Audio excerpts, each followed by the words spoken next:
Kedua tangannya menghadap ke depan, sejajar dengan dada sempat mundur sedikit, tetap sebagai tanda penyerahan diri, dan berkata, "Ada apa ini?"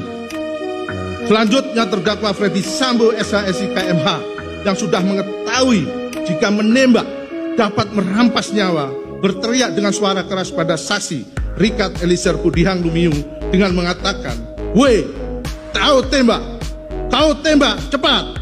Cepat weh, kau tembak." Seharusnya terdakwa Ferdy Sambo SH-SIK MH sebagai seorang perwira tinggi di Kepolisian Negara Republik Indonesia berpangkat Inspektur Jenderal yang sudah lama berkecimpung dalam dunia hukum seharusnya bertanya dan memberikan kesempatan kepada korban Nofriansah Yosua Huta Barat untuk menjelaskan tentang hal yang terjadi sebagaimana cerita saksi Putri Candrawati tentang pelecehan yang terjadi di Magelang.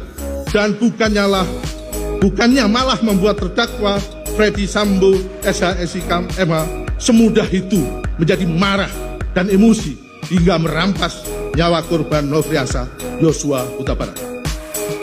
Setelah mendengar teriakan Ferdy Sambo SH-SIK MH, lalu saksi Richard Eliezer Budiang Lumiu sesuai dengan rencana jahat yang telah disusun sebelumnya dengan pikiran tenang dan matang serta tanpa adanya keraguan sedikit pun, karena sudah mengetahui jika menembak akan mengakibatkan dirampasnya nyawa korban Nofriansah Yosua Huta Barat.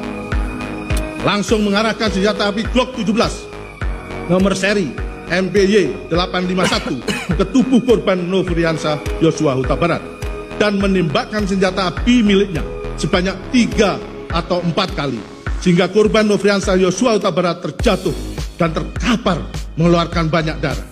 Penembakan tersebut menimbulkan luka tembak masuk pada dada sisi kanan, masuk ke dalam rongga dada hingga menembus paru dan bersarang pada otot sela iga ke-8 kanan bagian belakang yang menimbulkan sayatan pada bagian punggung. Luka tembak masuk pada bahu kanan menyebabkan luka tembak keluar pada lengan atas kanan. Luka tembak masuk pada bibir sisi kiri menyebabkan patahnya tulang rahang bawah dan menembus hingga ke leher sisi kanan. Luka tembak masuk pada lengan bawah kiri bagian belakang telah menembus ke pergelangan tangan kiri dan menyebabkan kerusakan pada jari manis dan jari kelingking tangan kiri. Kemudian terdakwa Ferdy Sambo SH-SIK MH menghampiri korban Nofriansah Yosua Huta Barat yang tergeletak di dekat tangga depan kamar mandi dalam keadaan tertelungkup masih bergerak-gerak kesakitan. Lalu untuk memastikan benar-benar tidak bernyawa lagi, terdakwa Ferdy Sambo SH-SIK MH yang sudah memakai sarung tangan hitam menggenggam senjata api dan menembak sebanyak 1 kali mengenai tepat kepala bagian belakang sisi kiri korban Nofriansah Yosua Huta Barat hingga korban meninggal dunia. Tembakan terdakwa Ferdy Sambo SH-SIK MH tersebut menembus kepala bagian belakang sisi kiri korban Nofriansah Yosua Huta Barat melalui hidung, mengakibatkan adanya luka bakar pada cuping hidung sisi kanan luar. Lintasan anak peluru telah mengakibatkan rusaknya tulang dasar tengkorak pada 2 tempat yang mengakibatkan kerusakan tulang dasar rongga bola mata bagian kanan dan menimbulkan resapan darah pada kelopak mata kanan yang lintasan anak peluru telah menimbulkan kerusakan pada batang otak. Selanjutnya, terdakwa Ferdy Sambo SH-SIK MH dengan akal liciknya untuk menghilangkan jejak serta mengelabui perbuatan merampas nyawa korban Nofriansah Yosua Huta Barat. Kemudian terdakwa Ferdy Sambo SH-SIK menembak ke arah dinding di atas tangga beberapa kali, lalu berbalik arah dan menghampiri korban Nofriansah Huta Barat, lalu menempelkan senjata api HS nomor seri H2 33001 milik korban Nofriansah Yosua Huta Barat ke tangan kiri korban Nofriansah Yosua Huta Barat. Untuk kemudian terdakwa Ferdy Sambo SH-SIK berbalik arah dan menggunakan tangan kiri korban Nofriansah Yosua Huta Barat untuk menembak ke arah tembok di atas TV. Selanjutnya senjata api HS nomor seri H2 33001 tersebut diletakkan di lantai dekat tangan kiri korban Nofriansah Yosua Huta Barat dengan tujuan seolah-olah telah terjadi tembak-menembak antara saksi Richard Eliezer Budiang Lumiu dengan korban Nofriansah Yosua Huta Barat. Setelah nyawa korban Nofriansah Yosua Huta Barat berhasil dirampas sehingga korban meninggal dunia, sekira pukul 17.16 WIB, terdakwa Freddy Sambo SH/SIK MH keluar rumah melalui pintu dapur menuju garasi, dan saat itu terdakwa Freddy Sambo SH/SIK MH bertemu dengan saksi Azan Romer yang berlari ke dalam rumah sambil memegang senjata api karena terkejut mendengar suara tembakan. Lalu secara spontan menodongkan senjata apinya ke arah terdakwa Freddy Sambo SH/SIK MH, dan terdakwa Freddy Sambo SH/SIK MH mengatakan kepada saksi Azan Romer, "Ibu di dalam."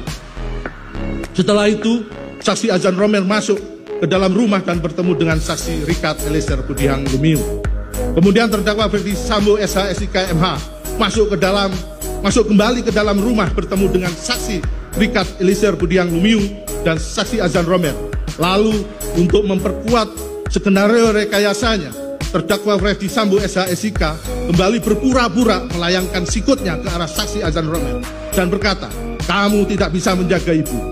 Setelah itu, terdakwa Freddy Sambo SH/SIK masuk ke dalam kamar untuk menjemput saksi Putri Chandrawati yang berada di kamar Arif Rahman Arifin untuk menjelaskan kembali apa isi rekaman CCTV tersebut terkait keberadaan Nofriansah Yosua Huta Barat masih hidup pada saat terdakwa Freddy Sambo datang ke TKP. Kemudian terdakwa Freddy Sambo mengatakan bahwa itu keliru. Namun pada saat itu saksi Arif Rahman Arifin mendengar nada bicara terdakwa Freddy Sambo sudah mulai meninggi atau emosi dan menyampaikan kepada saksi Hendra Kurniawan dan saksi Arif Rahman Arifin, "Masa kamu tidak percaya sama saya?" Lalu terdakwa Freddy Sambo menanyakan siapa saja yang sudah menonton rekaman CCTV tersebut dan disimpan di mana file rekaman CCTV tersebut. Kemudian saksi Arif Rahman Arifin menjawab, yang sudah melihat rekaman CCTV tersebut adalah Arif Rahman Arifin, saksi Cuk Putranto, saksi Baikuni Wibowo, dan saksi Ridwan Riki Nelson Soplanin, Kasat Serse Polres Jakarta Selatan. Dan file tersebut tersimpan di flash disk dan laptop miliknya saksi Baikuni Wibowo. Kemudian terdakwa Freddy Sambo mengatakan, berarti kalau ada bocor dari kalian berempat. Terdakwa Freddy Sambo menjelaskan dengan wajah tegang dan marah. Kemudian terdakwa Freddy Sambo meminta saksi Arif Rahman Arifin untuk menghapus dan memusnahkan file tersebut dengan kalimat, "Kamu musnahkan dan hapus semuanya." Kemudian terdakwa Freddy Sambo menyampaikan kepada saksi Hendra Kurniawan, "Hendra, kamu cek nanti itu adik-adik, pastikan semuanya beres." Pada saat komunikasi tersebut, saksi Arif Rahman tidak berani menatap terdakwa Freddy Sambo dan hanya menunduk. Lalu terdakwa Freddy Sambo berkata, "Kenapa kamu tidak berani menatap mata saya? Kamu kan sudah tahu apa yang terjadi dengan mbakmu." Kemudian terdakwa Freddy Sambo mengeluarkan air mata. Kemudian saksi Hendra Kurniawan berkata, "Sudah Rif, kita percaya saja." Kemudian pada saat saksi Arif Rahman dan Hendra Kurniawan akan keluar ruangan, terdakwa Freddy Sambo meminta kembali kepada Hendra Kurniawan dan Arif Rahman Arifin, berkata, "Pastikan semuanya sudah bersih." Kemudian sekira pukul 20.30 WIB, saksi Arif Rahman Arifin dan Hendra Kurniawan keluar bersama-sama dari ruangan kerja terdakwa Freddy Sambo dari lantai 1 gedung utama Mabes Polri.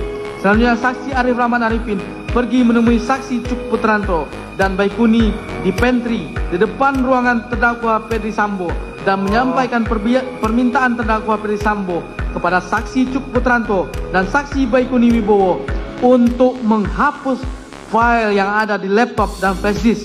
Kalau sampai bocor berarti kita berempat yang bocorin. Kemudian saksi Baikuni Wibowo berkata, "Yakin bang?" Saksi Baikuni Wibowo menjawab, "Perintah Kadif." Saksinya Karo Paminal. Saksi Baikuni Wibowo menyampaikan, "Bang, minta waktu untuk backup file pribadi di laptop saya sebelum diformat."